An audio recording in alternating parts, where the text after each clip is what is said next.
talk a little bit about last weekend because we saw Anthony Joshua defeat Wladimir Klitschko. This went to the 11th round, ended in a TKO. Anthony Joshua, first of all, thought the fight had ended after he knocked down Vlad, and I think got, a little bit too excited, started celebrating before the fight was even over. Got in a little bit of trouble, but eventually it came out. How surprised were you with how this fight played out?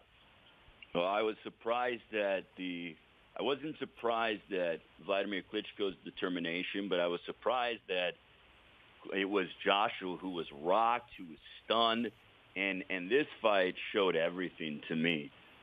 Anthony Joshua had been wiping out his opponents, clearly eradicating them early, and the fact that he had to dig down deep in front of 90,000 people at Wembley Stadium and to get the finish that he did was just tremendous. I mean, this young man at 26 years of age is one of the biggest stars in boxing.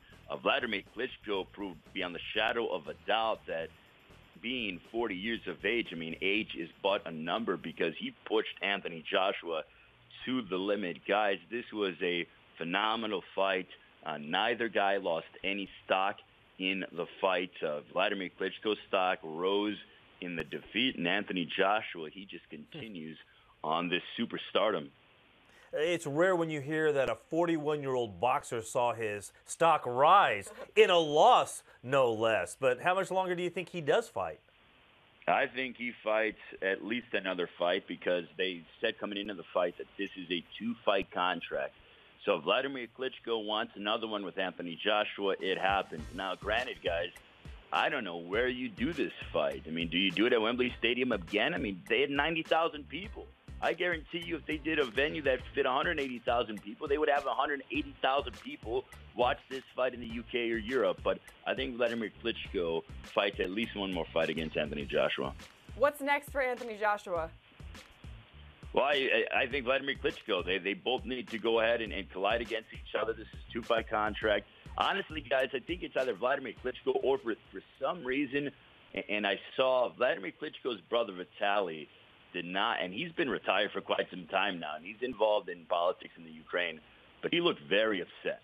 He looked very upset, and he was kind of staring down Anthony Joshua. I don't know why, and I have nothing to base this on, but if it's not Wladimir Klitschko, I have a feeling Anthony Joshua will fight Vitaly Klitschko. Oh. Because Vitaly was kind of looking like, wait a minute, buddy. Like, if my brother didn't want to fight you, I'll fight you. And Vitaly, former heavyweight champion as well. Right, okay. So if it's not one of the Klitschko brothers, then where does Tyson Fury, maybe even Deontay Wilder somehow play his way into a fight with one of these guys?